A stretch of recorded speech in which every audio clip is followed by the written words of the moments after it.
Hello mga kabarya, again welcome dito sa channel natin at maraming salamat sa mga unti-unti na nadagdag dito sa channel natin. Pasensya kasi matagal po tayong hindi nakapag-update sa mga barya na hawak natin kasi medyo busy talaga yung schedule natin. At salamat buti sa ngayon nakapag-video ulit tayo dito sa mga barya na hawak natin.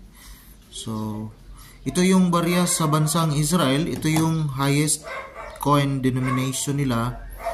Ito yung tinatawag na 10 shekel or 10 new shekelim.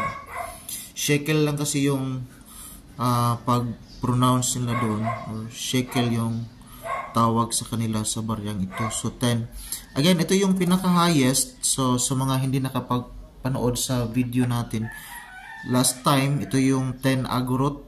So ito yung smallest sa ngayon na nag-circulate kasi may mas maliit pa na value dati pero hindi na ngayon nag-circulate. So ito na ngayon yung pinaka maliit na value, 10 agorot.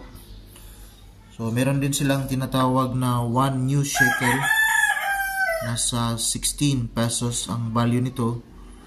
So 1, ito naman yung tinatawag na 5 new shekel. While sa ngayon, yung highest, ito yung 10 new shekel. Ang value nito sa atin, ito yung value niya is 162 pesos.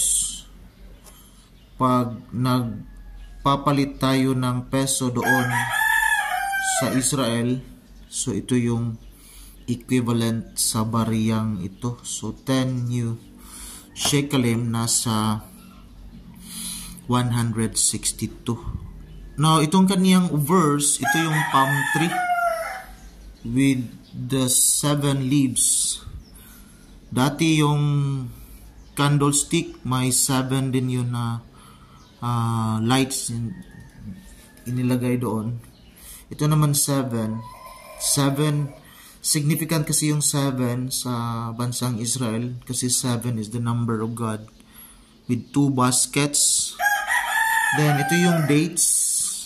Parang may dates dito. Although palm tree yung dito pero dates with the emblem of the state of Israel naman mga kabarya. Now, try natin tinan dito sa in.numista.com para may idea talaga tayo. So, at least klaro. So, ito yung 10 new shekelim or 10 new shekel. So, ito yung kaniyang feature, standard circulation coin. Hanggang sa ngayon, nag-circulate pa ito. So, 162 yung kaniyang value. Bronze-plated steel, yung center, tsaka yung ring niya. So, nickel-plated din. 7 grams with 2.2 yung kanyang thickness. 23 naman yung kanyang diameter, millimeter. So, yung kaniyang verse, palm tree with 7 leaves, 2 baskets with dates, emblem of state of Israel.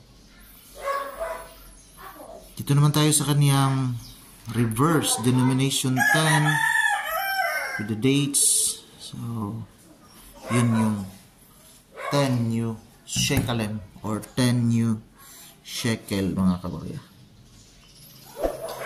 Yan po, maraming salamat at sana may idea tayo at saka may picture tayo sa mga barya sa bansang Israel. God bless.